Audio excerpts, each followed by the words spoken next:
Here we see our brothers right here. Adultu, who means the elder. So long before the Adam and Eve story that they're trying to put Adam and Steve on you today, African people were the first people on the planet Earth. Going back thousands upon thousands of years, they don't know your birth record. And he's now in the Addis Ababa National Museum.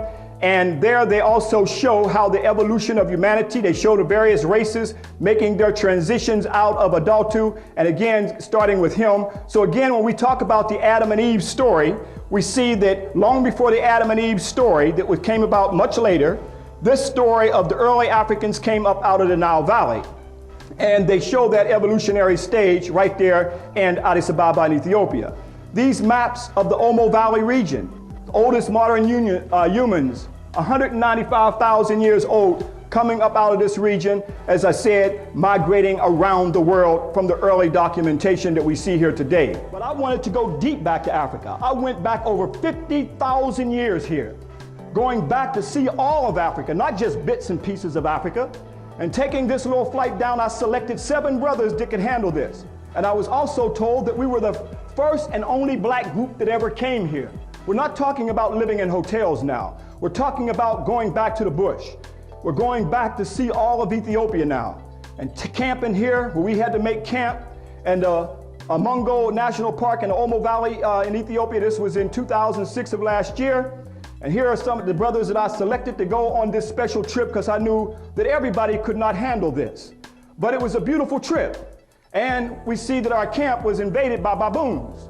And as we slept in the tents, I could hear the sound of ooh, ooh. And I asked our guide that day, the scout, what was that noise? He said, those were the lions. This is how far back we had to go. So let's go back to Africa.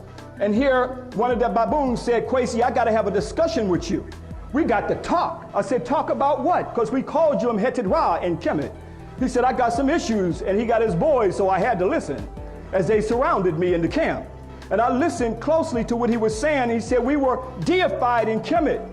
He said here, they said that animal worship, it was about showing the attributes with nature, Mother Nature, and showing that we were one with nature. And ancient Kemet displayed that on the ancient monuments because we were the first to give praise to Ra as we praise to the east on the monuments that we put on the Tekanus that represented resurrection. That's what Mhetid Ra was trying to tell me, that we were placed right there on the monuments. So we saw that we were close with nature. Not like the Europeans who tried to conquer nature, but showing that we were one with the spiritual forces, as you see the Medu Neter, the world's first language on the Tekanus right there, as I listened to Mhetid Ra tell me how our ancestors deified him closely, and I said, I'll make sure I will tell your story.